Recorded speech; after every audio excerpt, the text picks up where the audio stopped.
Hey family, today we're going to do budgets, but we're going to do budgets a different way. We're going to do it with your spouse. How do you combine resources with your spouse? It's going to be just like the personal budget, except with two people. So you need to pick a head. Someone has to lead this thing. Whoever is more fiscally responsible should lead this thing, but both people have to be heavily involved and on board. If both people are not completely on board with the budget that you lay out, don't do it. But I'm gonna give you a second to go get a pen, because here we do not believe in doing for you, we believe in you doing for yourself. I'm not gonna write it for you, I'm not gonna show you, I'm just gonna walk your hand and teach you. So grab a piece of paper, grab a notebook, grab your computer, open up an Excel sheet, and follow me with this template. So just as the last video, each person makes $4,000.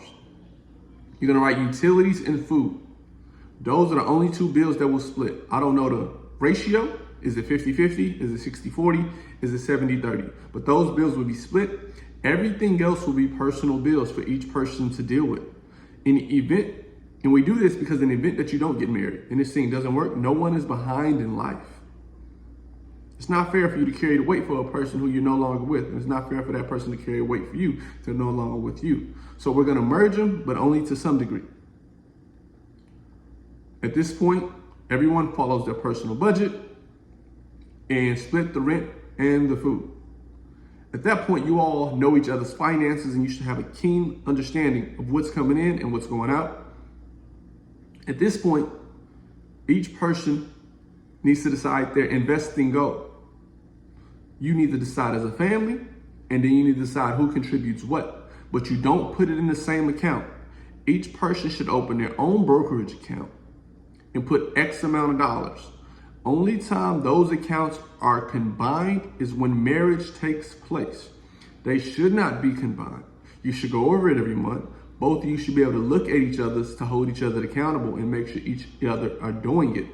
But do not combine them.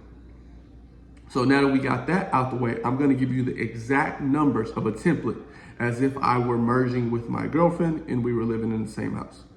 I make $4,000, she makes $4,000. I have rent, food, gas, phone, gym, insurance, and miscellaneous. Because we're splitting the rent and utilities, my number on a $1,500 a month rent and utilities would be, I would pay $750. On food, I would pay $300. On gas, I would pay $150. My phone would be $100. My gym would be $50. My insurance would be $100. And my miscellaneous would be $100.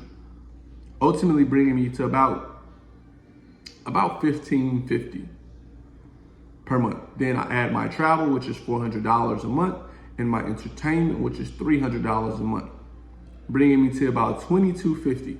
I will subtract $4,000 from $2,250, leaving me with about $1,750 in net income. And that's the money I would use to pay myself and invest for my future, start a business, or pay off debt. In her scenario, it would be the exact same thing. She would take her $4,000, she would take away the $750 for rent and utilities, $300 for food. She has an electric vehicle, so that wouldn't be the case for her. But her gym membership is a little more than mine. Her gym membership is $100, her insurance is $150, and she's a woman. She does things like her upkeep. So she has an upkeep budget, which changes things for her. Every woman's upkeep budget is different, so I won't give you a number, but your girlfriend should know her upkeep budget. Of course, her travel and her entertainment, so her budget is a little more expensive than mine. Her number comes out to about $3,000 a month because feminine upkeep. So after she pays all her bills, she only has $1,000. But that's the number that I know she's investing every month. So in the event that we get married, I have a good estimate of what she should or what she should not have. And every month I can check and hold her accountable.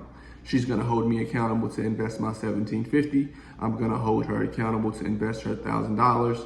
In the event that we get married, we will merge all of that together and we will start a family. But not a day before will we do anything such. But we're both building together while waiting until it's official and we tie that knot. That's the best way to go. Once again, I don't know the exact ratio. It's gonna be different for each person in each family, but that's a genuine template on how to go about things. Peace, family. Thank you for watching. If you and your spouse need help creating this budget, please reach out to me in the comment section. please reach out to me via email. I do consultations to help people clean their budget, get out of debt, learn how to invest, and all such things with personal finance. Once again, thank you. See you in the next video.